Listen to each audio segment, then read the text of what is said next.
ప్రేక్షకులకు నమస్కారం. మీరు చూస్తున్నారు న్యూస్ 9 టీవీ. రాష్ట్ర రాజకీయాల్లో ఇప్పుడు ఓ సంఘటన పెను సంచలనంగా మారింది.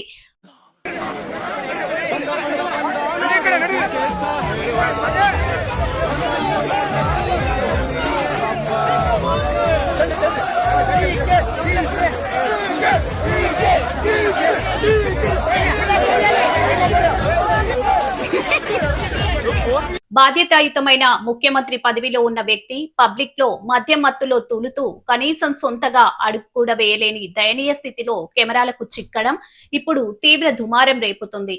అసలు కనకపురంలో నిన్న ఏం జరిగింది? రాష్ట్ర పాలకుడి పరిస్థితి ఎందుకు ఇలా తయారైంది?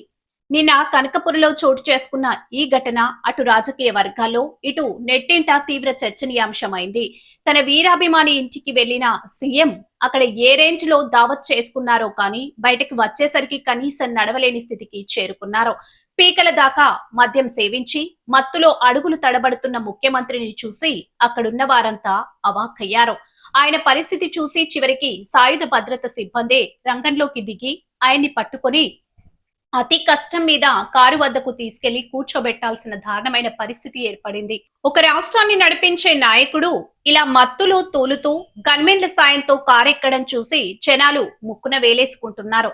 ఇటువంటి ముఖ్యమంత్రిని కలిగి ఉండటం నిజంగా మన అదృష్టం అంటూ నెటిజన్లు సోషల్ మీడియాలో తీవ్ర స్థాయిలో సెటైర్లు వేస్తూ విరుచుకు పడుతున్నారు. ఏదేమైనా ఒక ఉన్నత స్థానంలో ఉన్న నాయకుడు బాధ్యత మర్చి ఇలా ప్రవర్తించడం ప్రజాస్వామ్యానికే సిగ్గుచేటు అంటూ ప్రతిపక్షాలు బగ్గుమంటున్నాయి.